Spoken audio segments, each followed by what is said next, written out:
Pemirsa, Anda kembali menyaksikan Nusantara Business Hour dalam segmen Market Lock.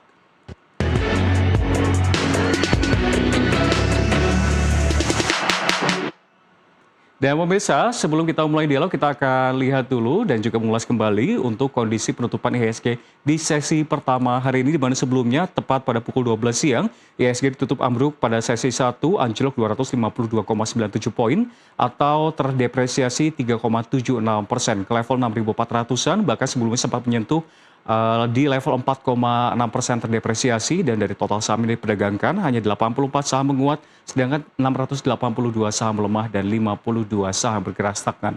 Dan saat ini pun di 10 menit jelang penutupan di sesi kedua, IHSG masih dalam zona pelemahan, walaupun memang pelemahannya tidak sedalam di penutupan sesi pertama, melemah 2,32% di level 6.500-an. Dan saat ini kita langsung membahas pemirsa bersama dengan Edwin Sebayang yang telah bergabung bersama kami melalui Zoom atau terhubung bersama kami, yakni Direktur PT Purwanto Asset Management. Ya, Pak Edwin, selamat sore. Pak Edwin, bagaimana tanggapan Anda Pak terkait dengan hasil dari IHSG sementara mengawali pekan libur panjang kemarin hingga sampai menyentuh level terendah? Apakah ini menjadi bottom line Pak, atau justru bisa lebih parah lagi atau bahkan bisa sampai trading halt ya Pak?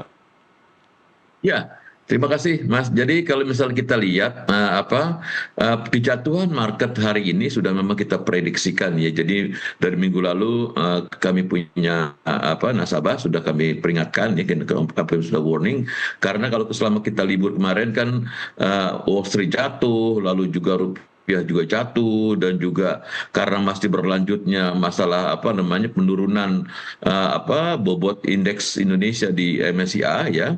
Dan kalau kita lihat pagi-pagi tadi ya, ada dua hal yang juga mencolok ya, adalah Dow Jones Futures sudah minus 350 poin, dan juga rupiah ya itu juga semakin anjlok ya, bahkan sempat mencapai 17.675 ya. Jadi memang saya sendiri sudah peringatkan ya, kalau memang nanti tembus kita level resisten pertama itu di level 17.500, rupiah ini akan menuju ke level 18.500 ya kan.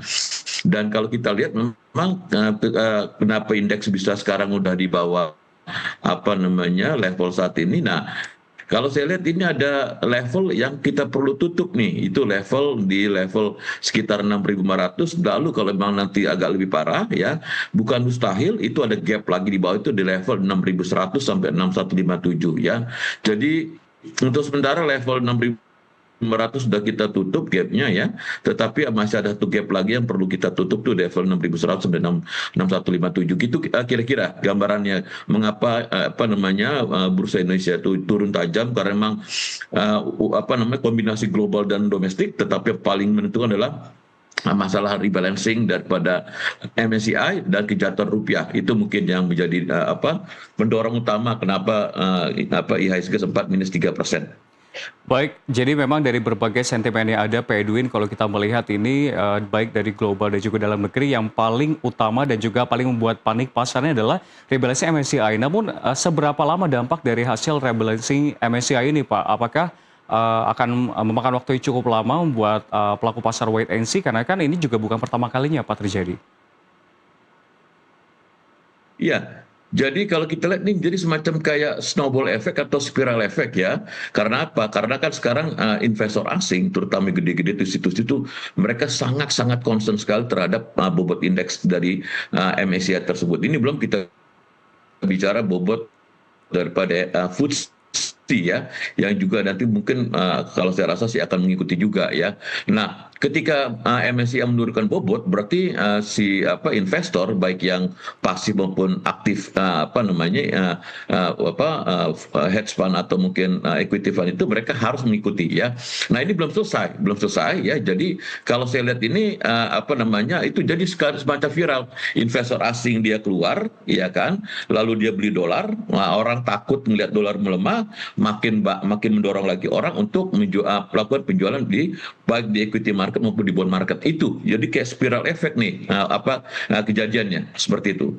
Ya Pak Edwin, seberapa kuat dan seberapa dekat sebetulnya untuk IHSG sendiri bisa rebound Pak? Karena kan tadi Kita ketahui Komisi 11 DPR RI memanggil Bank Indonesia dan sempat dikritik berkali-kali dan juga dikatakan bahwa berbagai hampir secara menyeluruh bisa dikatakan instrumen moneter yang telah dilakukan, namun akhirnya pun rupiah yang juga berdampak langsung terhadap IHSG ini sama-sama merana dan kebakaran. Bagaimana tanggapan Anda, Pak? Iya, jadi sekarang bukan lagi masalah technical fundamental, tetapi ini lebih mendalam kalau saya persoalannya. Lebih mendalam adalah sudah mulai muncul ketidakpercayaan investor terhadap bursa Indonesia, terhadap market Indonesia. Jadi terkait dengan good corporate governance, ya, terkait juga dengan investability, ya. Sehingga ini lebih dalam lagi, karena apa? Karena ada beberapa kebijakan yang dicerna oleh pelaku pasar ini kok semakin tidak stabil, semakin quote unquote kalau bahasa marketnya tuh mencela-mencela gitu, ya. Nah, ini yang membuat investor wah ini makin panik. Nah, itu yang menjadi dasar, bukan lagi kita bicara masalah rebalancing, bukan lagi kita masalah penurunan bobot, tetapi sudah masuk kepada yang lebih fundamental adalah ketidakpercayaan investor, ya, atas market Indonesia. Nah, itu kalau sudah semakin parah, nah itu makin berbahaya. Nah, itu kira-kira gambarannya. Tapi kan kalau kita ketahui sebetulnya ada berbagai upaya yang dilakukan oleh Bank Indonesia, BI, OJK untuk memperkuat lagi kepercayaan dari para investor. Apakah ini artinya memang tidak ada a glimpse atau sedikit sama sekali sentimen-sentimen yang ada dalam negeri, atau mungkin di upcoming sentimen yang bisa membuat pelaku pasar ini bisa kembali menguatkan IHSG, Pak? Nah, itu yang kita tunggu, karena kayak data terakhir, ya kan, data tentang pertumbuhan ekonomi, ya kan, dikupas makin dalam orang makin gak percaya, ya kan. Lalu juga terkait dengan apa? Terkait dengan kebijakan, ya, kita tahu lah salah satu emiten, ya kan. Emitennya adalah emiten perusahaan swasta. Nah, dilakukan intervensi dari kebijakan publik gitu, ya. Nah, itu jadi investor berpikir ini setiap emiten nanti bisa tiba-tiba pemerintah intervensi, ya itu makin kacau situasi daripada perusahaan tersebut. Nah, ini yang kita khawatirkan, kan ada kebijakan-kebijakan yang tidak unexpected lah gitu, ya, dan sudah mulai banyak korban-korbannya gitu, ya. Dan sementara kita menganggap bahwa hal ini biasa saja, ya, walaupun sebenarnya kalau kita tarik lebih dalam lagi kan nanti kebutuhan untuk impor BBM makin besar, ya kan, lalu juga dana untuk membiayai MBG kah, membiayai Kopdes kah, membiayai bayar hutang kah, membiayai untuk impor BBM itu dari mana gitu, ya. Nah, jadi sense of crisis itu memang belum ada menurut saya, kalau saya boleh katakan, dan ditambah lagi dengan adanya kebijakan-kebijakan yang unpredictable, ya kan. Nah, yang seperti saya sebutkan tadi, nah itu membuat ini gimana nih caranya supaya itu bisa dikembalikan gitu loh, kepercayaan investor yang memang sudah terlanjur mulai terluka tersebut, Mas, kira-kira seperti itu. Ya baik, Pak Edwin, penegasan kembali Pak, mempertegas kembali sebetulnya untuk bisa memberikan kepastian bagi para investor yang saat ini sedang menantikan dan juga menonton Nusantara TV, Pak. Sebetulnya seperti apa kondisi IHSG untuk terburuknya sendiri? Apakah ini bisa lebih buruk lagi, Pak, atau mungkin masih unpredictable? Bapak sendiri bisa mengatakan, Bapak sama seperti investor yang mengatakan masih wait and see terhadap situasi yang saat ini. Apa bisa lebih parah dibandingkan pandemi, Pak? Kalau saya rasa bisa. Karena apa? Karena ini kombinasi faktor mikro dan makro. Tadi katakan saya makro, ya kan. Bagaimana nih kita mengatasi defisit, ya kan? Defisit dari MBG, defisit dari dari pembiayaan untuk BBM, untuk juga membayar utang-utang yang jatuh tempo beserta bunganya, ya kan? Dan kebutuhan-kebutuhan lain. Itu gimana caranya untuk membiayai tersebut? Itu pertama, ya, kalau kita lihat dari makro. Lalu kalau kita dari mikro tadi, ini kan masalah penyesuaian terkait dengan MSCI itu kan belum selesai, ya kan. Nah, nanti baru diterapkan kan nanti di akhir Mei atau di awal Juni, ya kan. Nah, selama itu belum selesai, ya itu nanti pasti akan terus-menerus terjadi tekanan jual gitu loh, ya. Lalu juga akibat dari kombinasi makro dan mikro tersebut, rupiah melemah, jadinya membuat orang makin panik lagi. Nah, ini. Ya baik, Pak Edwin. Saya katakan tadi ini adalah merupakan spiral efek gitu, itu yang sekarang perlu kita kembalikan. Nah, kalau ya silakan, Mas. Ya, mungkin sinyalnya memang masih cukup terganggu, namun saya Silakan. akan mencoba melanjutkan Gimana, Mas? dialog kita. Pak Edwin, jika Anda mendengar saya, kalau Anda melihat ini kan sebetulnya investor asing masih melakukan jualan besar-besaran. Bagaimana Anda melihat dari Ya, betul. seberapa besar pengaruh dari foreign outflow ini terhadap IHSG, Pak? Ya.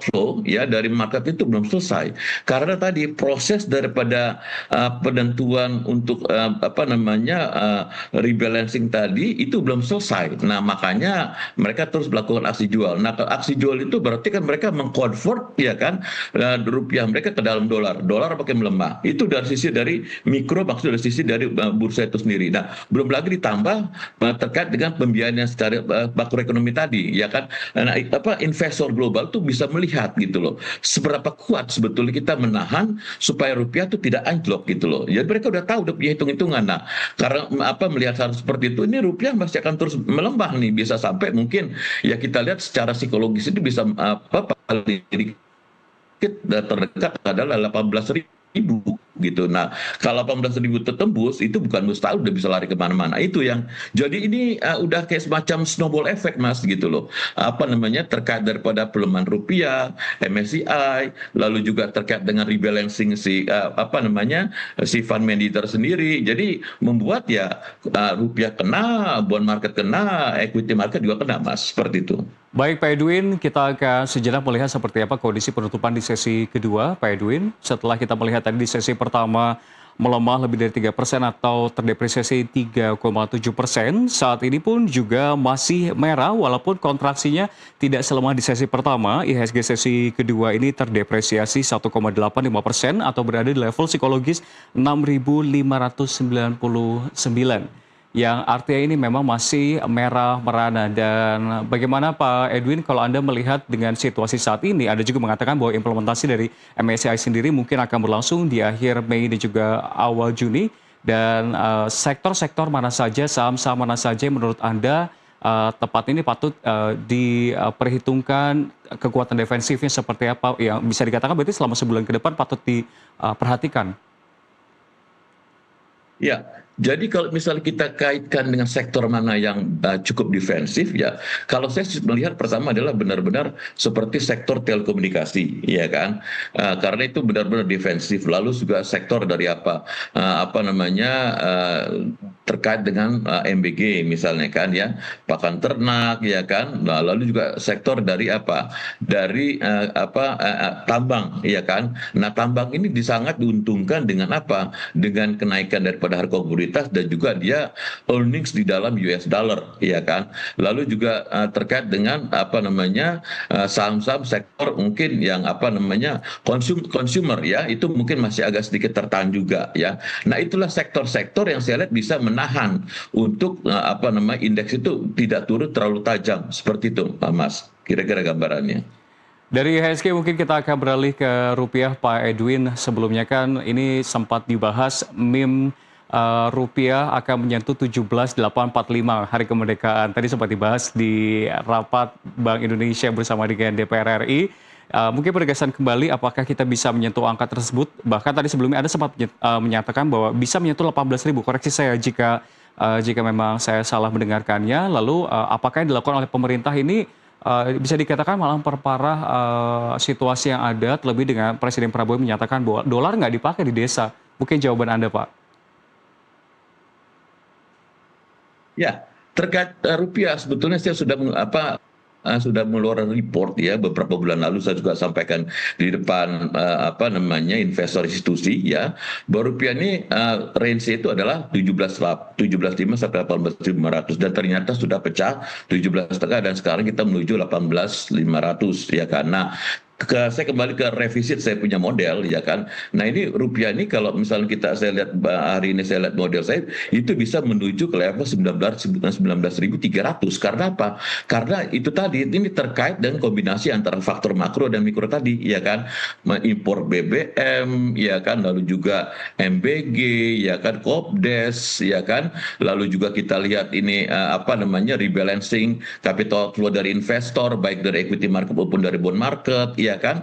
Lalu belum juga kebutuhan-kebutuhan lain ya. Jadi saya melihat ini kata kuncinya adalah secara psikologis ini adalah 18.000, Mas. Kalau 18.000 tertembus, nah ini bisa menjadi bola liar menurut saya. Dan pertanyaan kita selanjutnya adalah apakah memang cukup kuat ya kan bahwa kita bisa menahan untuk rupiah tidak tebus ke level 18 ribuan.